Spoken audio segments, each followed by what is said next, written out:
G'day YouTubers, Tinker O'Toole again here with another video. Today we're going to talk about sharpening your axe. Interesting because a lot of people get it all wrong. Now when you buy an axe brand new unless it's a commercial type axe, if it's just a normal cheaper type axe from the local hardware store, this is a Cyclone axe made here in Australia by Cyclone. Cyclone's a company, it was over 100 and something years ago. They used to make Cyclone fences and they started making axes and a few other things. Now, the wedge of an axe generally is around about 15 degrees. And normally you would put an edge on it of no more, anywhere between 20-25 degrees maximum, somewhere in that range.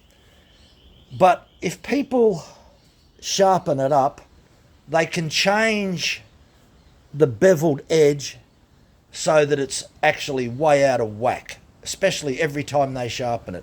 So every time you sharpen an axe, it's really essential that I always like to put a bit of black permanent marker on there to see where I'm going, and I use a waterstone. Now typically I've got an axe gauge from Axeman. This has got all the degrees. It starts off at 14 degrees here. So 14 degrees goes all the way around to 45 degrees. But because this is typically used for racing axes, the edge is ground on a CNC machine. And it means that if you look at the actual wedge shape, it's actually straight. A lot of axes aren't straight like that. They have a bit of a bullet shape to them. That even makes it more difficult to really know what the edge is. So this axe was reprofiled using an angle grinder, and I blended it all in. And my last video, if you have a look at the last video that I made, it was reprofiling the edge. The other thing that I use is this protractor. This was more like 40 degrees, a little bit too much, but because it's only a garden type axe, it's good enough for homeowners. Yeah, I don't use an axe professionally by any stretch of the imagination. It's only used around the home. Yeah, so it really doesn't matter, but still, every time I sharpen it, I try and get it right. Now, because I know, and I've measured it, and I know that it's about 40 degrees, and I'm going to sharpen it, I'm going to use a file. It's a raker file off a chainsaw that we use on our chainsaw chain. I like using the raker file because it's very, very fine. Leaves a beautiful finish. So what I want to do with the file is go backwards and forwards and slowly erase this texture colour, and don't even come near the edge. Try to avoid the edge at all costs, because the last thing you want to do when people sharpen axes, if you keep on coming to this edge all the time, you will change the angle. So what may have been a nice angle like that can end up a lot wider because you're coming to the edge too much. So when you do come to the edge, you want to be making sure that it is sharp and you're not using a real coarse stone, and you're grinding a beveled angle, making it worse and worse every time you sharpen it. So yeah, put a bit of texture on like that, and we'll just sort of go over using the file and how I do it. So I'll hold the file, and you can see that it's starting to take metal off, and I'm taking the metal off down the bottom, trying to avoid that edge. I'll come close to the edge, but typically I'll avoid it. Sometimes you need to clean the file out a bit also. So I am coming close to the edge now,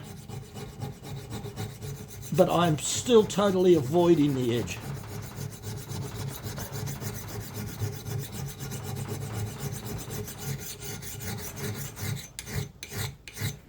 You'll see a lot of people, there is another method where you hold the rag and you slide the file backwards and forwards like that. That's another method. I prefer the freehand method like what I've got. That is still sharp. Now, I was putting a fair bit of pressure on there, and I removed a little bit of metal, not an enormous amount, but I've reduced that angle slightly. And that's all I want to do, because I have measured it. It's a little bit larger in degrees than I would like. So every time I sharpen it, I just sort of take a little bit off just that edge there.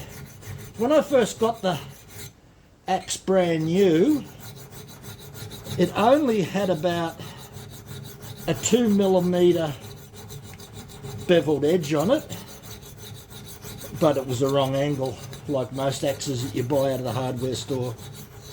You buy a racing axe, they'll cost you anywhere up to $1,000, and you can specify what angle that you want, and it'll be a precision angle. Now that's pretty good, and it's still retained the sharp edge that I had before. I avoided bringing the file near the edge. Now, there's two ways to sharpen this. Another mistake that people make, if they use an oil stone, and let's just say that's the angle, let's just say that this is an enlarged part of the beveled angle on the axe. Instead of holding it like this, they're tilting the stone. Yeah, they're tilting the stone a little bit. And if you tilt the stone too much, you're going to put a large beveled angle on that. It's all right to have a micro bevel, but you've got to be careful that you're not tilting the axe too much.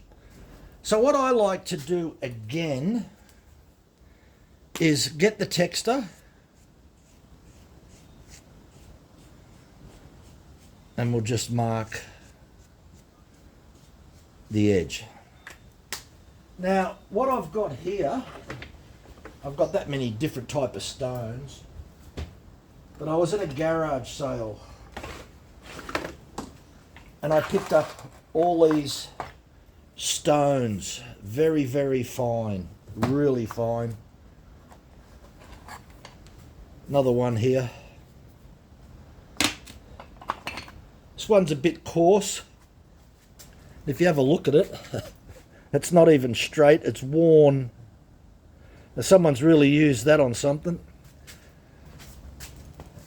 Got this other very, very fine stone here. And another one on it.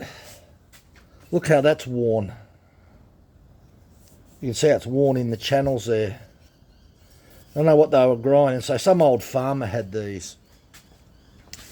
So what I'm going to do, this is a very, very fine stone, really fine, be high quality. This axe, I haven't even touched the edge and it feels sharp. So what I'm going to do now is I've just got a spray bottle of water and I'm just going to wet the stone and I'm going to rub, and it'll rub the texture off. So I'll know that I'm at the right angle. I'm at almost at the right angle now. It's rubbing, just starting to rub off at the edge. So I want to keep the stone at that angle. Now, we do use a circular motion, but after I finish, I like swiping backwards and forwards. That is sharp, really sharp, people. Really sharp. Now, if you're not happy with that, that's okay. Just get a rag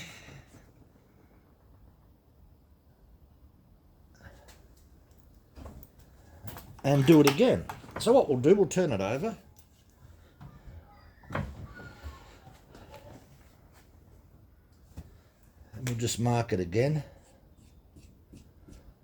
If you don't mark it with a permanent marker, then you really don't, you'll get the angle wrong. Bit more water on the stone. So the best thing to do is hold the stone down more rather than that angle. Tip it up a little bit and work your way from the bottom of the texture to the top. So if you look at the side, like I'm looking here, I can see that the stone's not touching the edge. So I'll use a circular motion and start to tilt till I'm just touching the edge. Then I'll know I'm on the cutting edge. People make the mistake of tilting the stone over way too deep. Now that is, to me, really sharp. Now what I want to do there,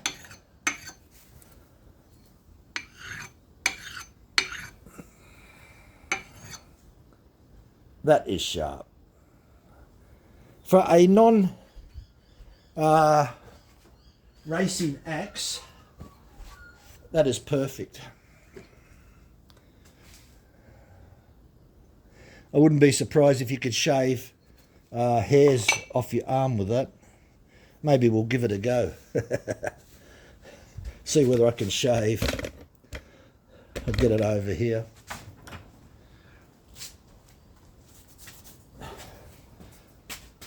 I'll see whether we can.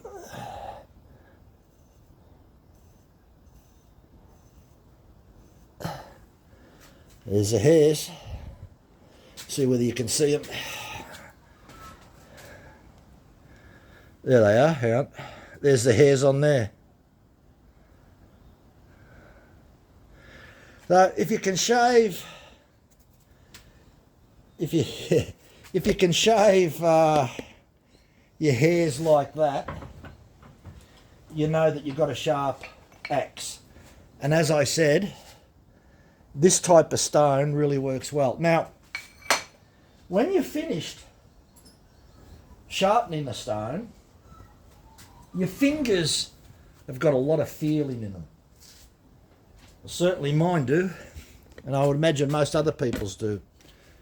And I can feel that edge, but I can still feel there's a few little tiny rough, little tiny bits on it. And that's where you use a leather strop.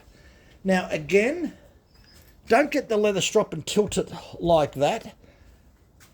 Have it so that it just barely touches the edge. Just a couple of strokes. Because if you tilt it too much, you can actually blunten it a little bit. So that's what it actually feels quite good.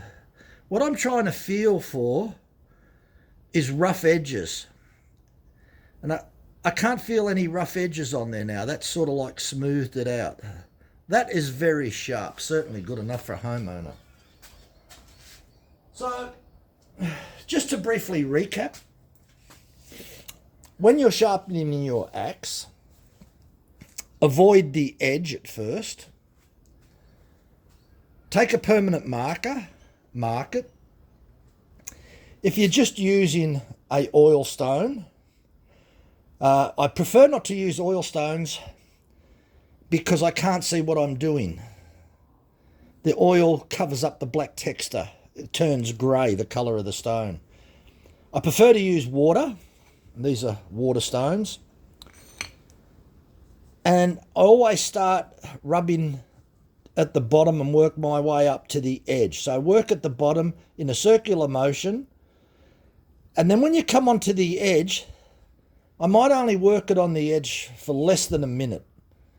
And then I'll go backwards and forwards. I'll like swipe it. And the whole idea of swiping it is that hopefully swiping it backwards and forwards takes off any little high spots or any little jagged edges, micro edges.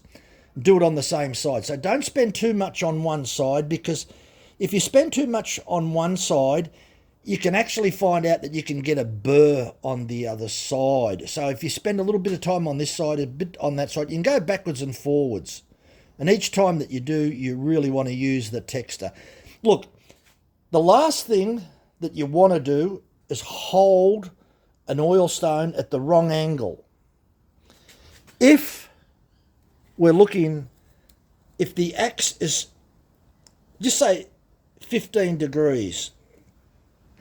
15 degrees is fairly small angle. There it is there. That's a 15 degree angle. So that's what your axe is going to look like at 15 degrees. And you can imagine that you're holding your oil stone. So that's holding my oil stone at 15 degrees. Now, if I put a bevel on it, I only want to tilt it a couple of more degrees, about no more than about 7 or 8 degrees each side. And then I'm going to have over 20 degrees. 20 to 25 degrees beveled edge on there will be great. The last thing that you want on here is about a 45 degree angle. And as I said, when I brought this axe brand new, it had a small beveled edge on it, but the beveled edge had too much of an angle on it, and its cutting efficiency was nowhere near as good as what it is today, because this angle on here now would be just under 30 degrees. Long as I can keep it anywhere between around 25 degrees, give or take a little bit. But I certainly don't want to go over 30, and I certainly don't want to go under 20. So 25 degrees is great for a homeowner axe. A racing axe, well, that's a different story, and that's a different subject. Anyway, that's how I sharpen axes. You may do it slightly different, but I get a great razor sharp finish, and as you saw, you can shave your arm with it. Thanks for watching. Bye for now.